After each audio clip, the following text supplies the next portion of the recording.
The House of Valois was a cadet branch of the Capetian dynasty. They succeeded the House of Capet to the French throne, and were the royal house of France from 1328 to 1589.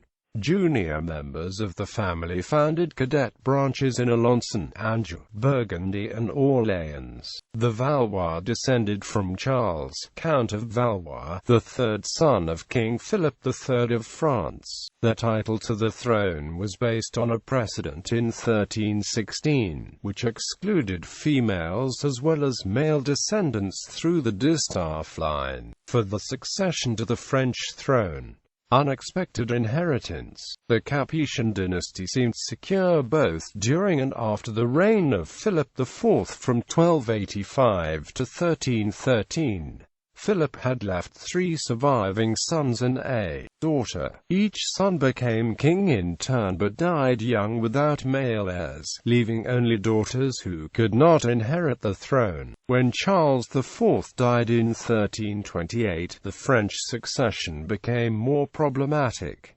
In 1328, 3 candidates had plausible claims to the throne. Philip, Count of Valois, son of Charles of Valois, who was the closest heir in male line and a grandson of Philip III. Because his father was the brother of the late Philip IV, he was therefore a nephew of Philip IV and the cousin of Louis X, Philip V and Charles IV. Further, Charles IV had chosen him as the regent before his death. Philip, Count of Évreux, another nephew of Philip IV and cousin of the 3 most recent Capetian kings. He strengthened his position by marrying Joan of France, daughter of Louis X. Edward III of England, son of Isabella of France, daughter and only surviving child of Philip IV. Edward claimed to be the heir as a grandson of Philip IV.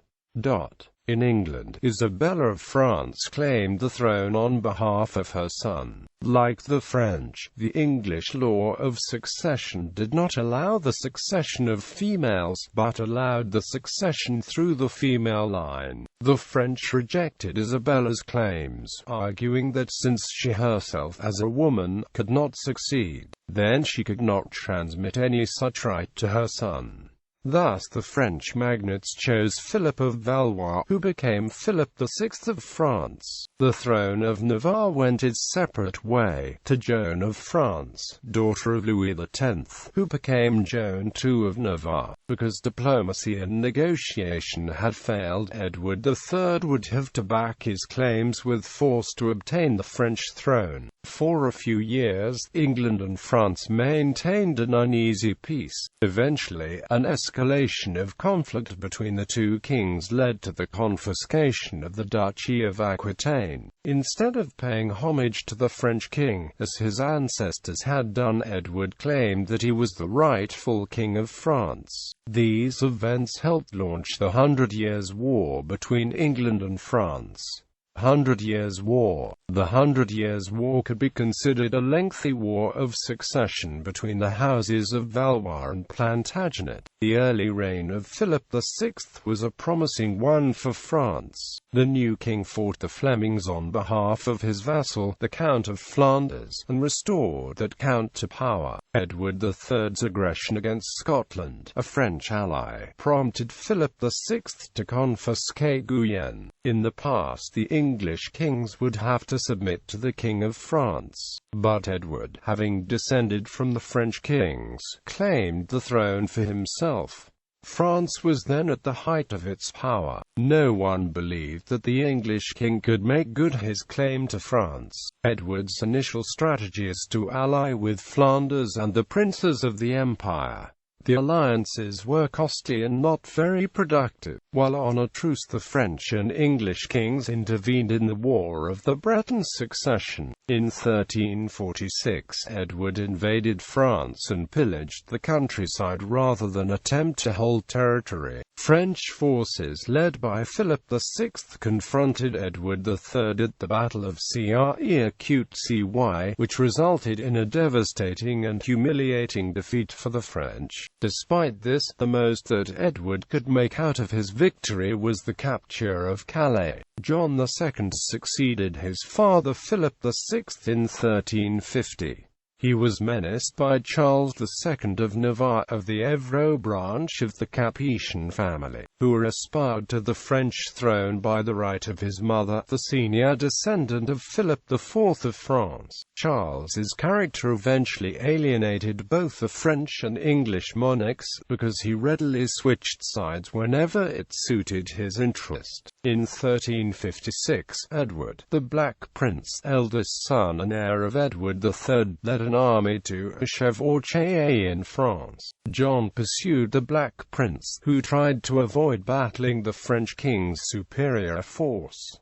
Negotiations broke down. In the Battle of Poitiers, the French suffered another humiliating defeat, and the king was captured. Edward hoped to capitalize on the victory by invading France and having himself crowned at Reims. But the new leader, the Dauphin Charles, avoided another pitched battle, and the city of Reims withstood siege. In the Treaty of Brittany, the English king gained an enlarged Aquitaine in full sovereignty, gave up the Duchy of Touraine, the counties of Anjou and Maine, the suzerainty of Brittany and of Flanders, and his claim to the French throne. Charles V became king in 1364. He supported Henry of Trastamara in the Castilian Civil War, while the Black Prince supported the reigning king, Peter of Castile. The Black Prince won, but Peter refused to pay for his expenses. The Black Prince tried to recover his losses by raising taxes in Aquitaine, which prompted them to appeal to the King of France.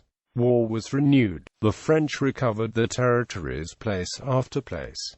When Charles died in 1380, only Calais, Bordeaux and Bayonne were left to the English. The ancient great families of the feudal nobility had largely been replaced by an equally powerful class, the princes of the royal blood. With the confiscation of Guyenne, the only remaining non-Capetian peer was the Count of Flanders. The Montfort Dukes of Brittany, the houses of Evreux and Bourbon, and the princes of the House of Valois constituted the great nobility of the kingdom. Succeeding to the throne at the age of 11, the reign of Charles VI of France was the first minority since that of St. Louis in 1226. Power devolved into the hands of his uncles, the Dukes of Anjou, Berry and Burgundy. The dukes squandered the resources of the monarchy to pursue their own ends. Anjou pursued his claim in the kingdom of Naples. Berry governed his large estates in Languedoc, and Burgundy, having married the heiress of Flanders, found it more convenient to rule his vast dominions from Paris. Charles terminated his uncle's regency at the age of 21, even though he would have been entitled to it as early as the age of 14. His early reign was promising, but the onset of madness, which he may have inherited from the Bourbon dukes through his mother, would prove to be disastrous for France. Burgundy, the most powerful of the princes and peers, naturally took power in his hands, but his nephew, Louis I, Duke of Orléans, the king's brother, contested his authority. Rivalry between the two princes and the descendants led to the Armagnac-Burgundian Civil War. In 1415, Henry V of England, great-grandson of Edward III, invaded France. In the Battle of Agincourt, the Armagnac faction fought the English and were decimated. The Dukes of Orléans and Bourbon were captured, and a Burgundian party gained ascendancy in Paris. Henry proceeded to conquer Normandy. The Armagnacs assassinated John the Fearless, Duke of Burgundy, a belated revenge for the assassination of Louis I, Duke of Orléans. The new Duke, Philip the Good, allied himself with the English. In the Treaty of Troyes, Henry V of England became regent of France and heir to that throne. He also married Catherine of Valois, the French king's daughter. The Dauphin Charles was was effectively disinherited. To assume a greater appearance of legality, it was ratified by the Estates General later that year. To accept the Treaty of Troyes would be a denial of the legitimacy of the Valois. While England was accustomed to change her kings, the French largely adhered to theirs. The treaty was recognized only in English-controlled territories in northern France, and by the allied dukes of Burgundy and Brittany. Henry V died before his sickly father-in-law, Charles VI, leaving the future of the Lancastrian Kingdom of France in the hands of his infant son Henry VI of England, and his brother, John, Duke of Bedford. The able leadership of Bedford prevented Charles VII from retaking control of northern France. In 1429, Joan of Arc successfully raised the siege of Orléans and had the king crowned at Reims, an important French propaganda victory. Past struggles between Bedford, his brother Humphrey, Duke of Gloucester, and their uncle Cardinal Beaufort hampered the English war effort. The Duke of Burgundy, alienated by the blunders of Gloucester, reconciled with the King of France in the Treaty of Arras. 1435. Bedford had died that same year. The warring parties arranged long truces, during which the French king prepared for the renewal of war, while the English relaxed and took a break from fresh taxes. By 1450, the French had reconquered Normandy and Guyenne the next year. A final English attempt to recover the losses ended in defeat at the Battle of Castillon, 1453. With this victory, the English had been expelled in all of France except Calais. The Valois succession and the Salic law were upheld and confirmed. Centralization of power. With the expulsion of the English, Charles VII had re-established his kingdom as the foremost power of Western Europe. He created France's first standing army since Roman times, and limited papal power in the Gallican Church by the pragmatic sanction of Bourges, but his later years were marred by quarrels with his eldest son and heir, the Dauphin Louis, who refused to obey him. The Dauphin was banished from court for his intrigues, and did not return to France until his father's death. Louis XI succeeded his father in 1461.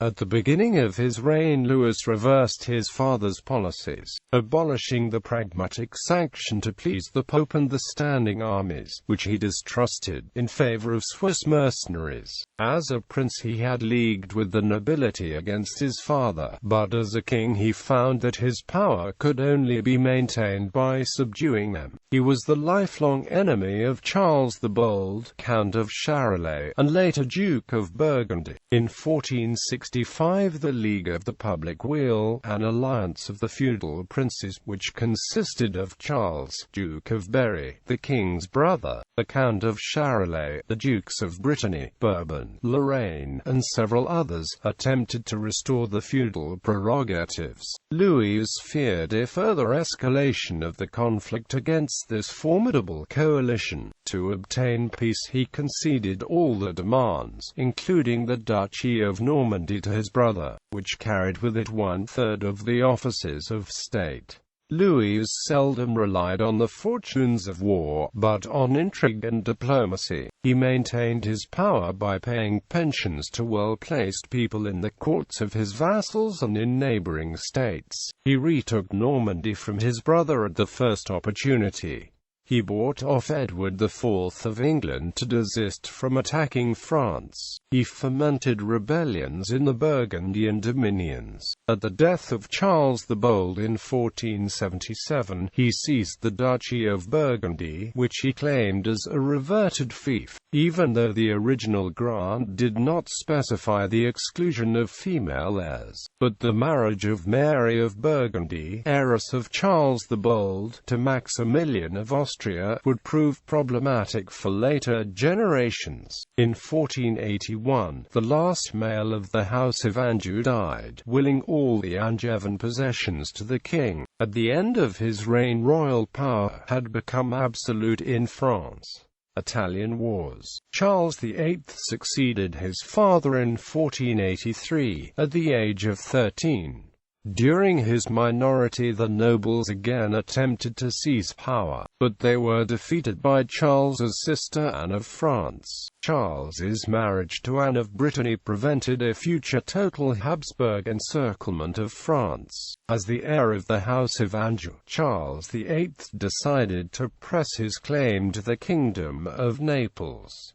It was the beginning of the Italian Wars. In September 1494 Charles invaded Italy with 25,000 men, and attained his object by the 22nd of February 1495, virtually unopposed. But the speed and power of the French advance frightened the powers of Italy. The League of Venice, which consisted of the republics of Venice and Florence, the duchies of Milan and Mantua, the kings of Spain and Naples, the Emperor and the Pope, united against the French. Charles, who did not wish to be trapped in Naples, had to fight against them in the Battle of Fornovo. Charles succeeded in returning to France, but all his conquests and booty were lost. The debts he incurred for the campaign prevented him from resuming the war, and he died in an accident in 1498.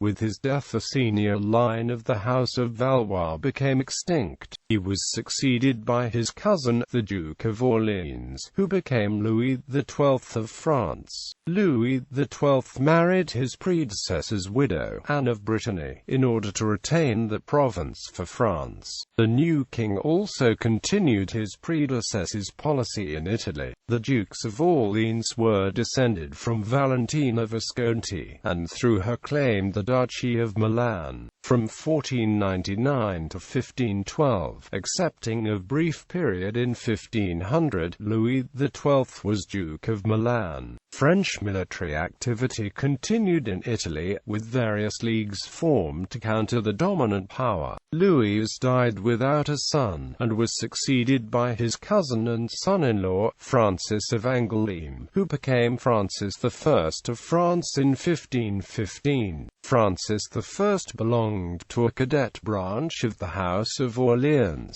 In the Battle of Marignano, Francis defeated the Swiss, who had ousted his predecessor from Milan, and took control of the duchy. In the imperial election of 1519, the kings of Spain, France, and England fought for the imperial title. The King of Spain was a grandson of the deceased emperor, but the electors thought him to be a foreigner as much as the French king. The kings resorted to bribes, and the Spanish king became Charles V, Holy Roman Emperor. The election of the Spanish king to the imperial throne made him the first monarch in Europe, both in title and in reality. Annoyed, the French king demanded that the emperor pay homage for Flanders and Artois. The emperor responded by reasserting his claim to the Duchy of Burgundy. The rivalry of the French royal house with the Habsburgs dominated the rest of the 16th century. The emperor took Milan from the French in 1521.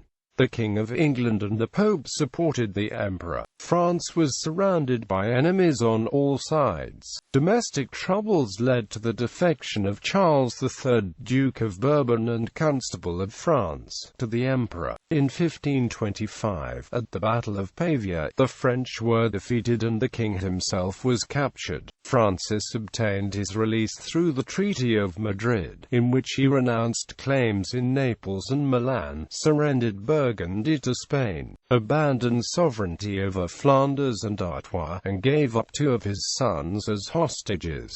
Francis repudiated the treaty. Having often found himself alone in his struggle against the emperor, Francis formed the Franco-Ottoman alliance with the Sultan, to the scandal of Christian Europe. Francis supported the conversion of the German princes to Protestantism, as it increased his potential allies against the emperor. In his own dominions, the Protestants were suppressed. Henry II succeeded to the throne in 1547. He continued his father's policies, as did his successors. He persecuted Protestants in his kingdom, while Protestants abroad were his allies.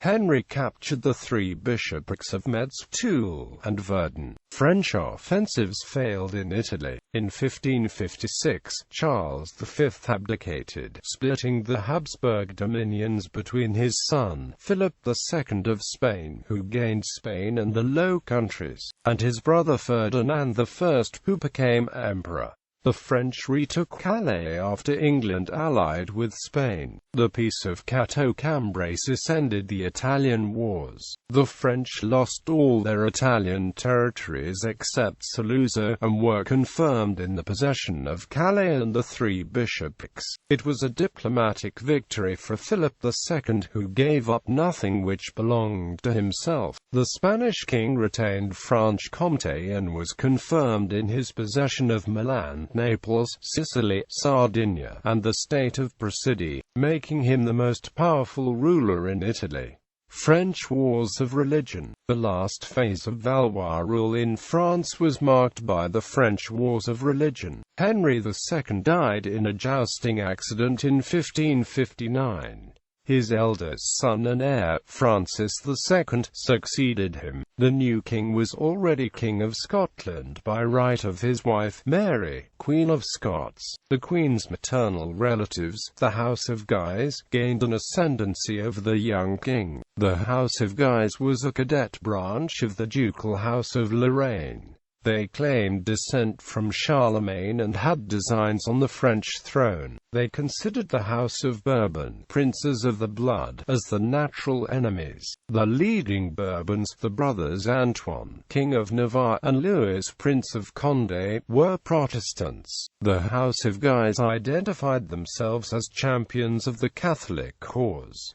They were on the point of executing Condé when the young king died. With the succession of her minor son Charles IX in 1560, Catherine de' Medici maneuvered for a balance of power. She released Condé, hoping to use the Bourbons as a counterweight against the Guises. Antoine of Navarre converted to Catholicism and became lieutenant general of the kingdom. The massacre of Vassy sparked the first religious war between the Catholics and the Huguenots. Navarre and Guise died in this war, and de Montmorency, Constable of France, was the notable casualty of the Second War. Condé died in the Third War. The Huguenots were unable to win a substantive victory, but were able to keep an army in the field. Henry, King of Navarre, married Margaret of France, sister of Charles IX, in 1572. The marriage, which had been expected to reconcile the Protestants and Catholics, proved to be a disappointment. The St. Bartholomew's Day massacre ensued. The Huguenots who flocked in Paris for the wedding were massacred en masse. Navarre and Condé were spared, forced to convert, and detained. The guilt of having permitted the massacre would haunt Charles for the rest of his life. In 1573, the king's brother, Henry, Duke of Anjou, was elected King of Poland. In 1574, only 3 months after Henry's coronation as King of Poland, he succeeded to the French throne as Henry III. The next year, the king's only remaining brother, the Duke of Alençon, fled the court and joined with Condé and Navarre. This combined threat forced the new king to grant the demands of the rebels. Alençon was made Duke of Anjou. The concessions to the Huguenots disquieted the Catholics, who formed the Catholic League. The League was led by the princes of the House of Lorraine, the Dukes of Guise, Mayenne, Aumale, Elbeuf, Mercœur and Lorraine, supported by Spain. The Huguenots held the southwest and were allied to England and the princes of Germany. The death of the king's brother in 1584 meant that the Huguenot King of Navarre had become heir presumptive to the throne of France. Pressured by the Catholic League, the king issued the Treaty of Nemours, which outlawed Protestantism and made Protestants incapable of holding royal office. In the resulting War of the Three Henrys, the Royalists led by the king, the Huguenots led by Henry of Navarre, and the Catholic League led by Henry of Guise, fought a three-way contest for the control of France. After the humiliation of the Day of the Barricades, Henry III fled from Paris. Guise had entered Paris against his express prohibition. He resolved to assassinate the audacious Duke. The assassination of Guise drew the odium of the Catholic League. Henry III sought the alliance of Navarre. The two kings were on the point of taking Paris with their great army, when the French king fell by the hands of an assassin. With his death, the male line of the House of Valois had been completely extinguished, after reigning for 261 years in France. List of Valois kings of France. Valois: Philip VI the Fortunate 1328–1350, son of Charles of Valois. John II the Good 1350–1364, Charles V the Wise 1364–1380. Charles VI the Well-Beloved, later known as the Mad 1380–1422, Charles VII the Victorious or the Well-Served 1422–1461, Louis XI the Prudent 1461–1483, Charles VIII the Affable 1483–1498. The Valois Orléans: Louis XII, the Father of the People 1498–1515, great-grandson of Charles V of France. The Valois Angoulême: Francis I 1515–1547, great-great-grandson of Charles V of France. Henry II 1547–1559. Francis II 1559–1560, Charles IX 1560–1574, Henry III 1574–1589. The application of the Salic law meant that with the extinction of the Valois in the male line, the Bourbons succeeded to the throne as descendants of Louis IX. Valois King of Poland. Henry III of France 1573–1574. Other significant titles held by the House of Valois. Counts and Dukes of Alençon. House of Valois: Alençon. Charles II Count, second son of Charles of Valois. Charles III Count. Peter II Count. John I Count. John I Duke. John II Duke. René Duke. Charles IV Duke. Counts and Dukes of Anjou. House of Valois: Anjou. Louis I Duke, second son of John II of France. Louis II, son of Louis III, son of René, brother of Charles IV. Dukes of Burgundy. House of Valois: Burgundy. Philip II the Bold, fourth son of John II of France. John II the Fearless. Philip III the Good. Charles I the Bold. Mary I the Rich. Dukes of Brabant. House of Valois: Burgundy. Brabant. Anthony I, second son of Philip the Bold of Burgundy. John IV. Philip I. Counts of Nevers. House of Valois: Burgundy. Nevers. Philip II, third son of Philip the Bold of Burgundy. Charles I. John II. Dukes of Orléans. House of Valois: Orléans. Louis I Duke of Orléans, younger son of Charles V of France. Charles, Duke of Orléans. Louis II Duke of Orléans, later also King of France as Louis XII. Counts of Angoulême. House of Valois: Orléans. Angoulême. John, Count of Angoulême, a younger son of Louis I Duke of Orléans. Charles, Count of Angoulême. Francis, Count of Angoulême, later also King of France as Francis I. Illegitimate branches. House of Valois: Dunois. Counts of Longueville, descended from a son of Louis I Duke of Orléans. House of Valois: Saint-Remy. Counts of Saint-Arc-Coutem, descended from a son of Henry II of France. Forms of address. Forms of address for Valois kings included Most Christian Majesty,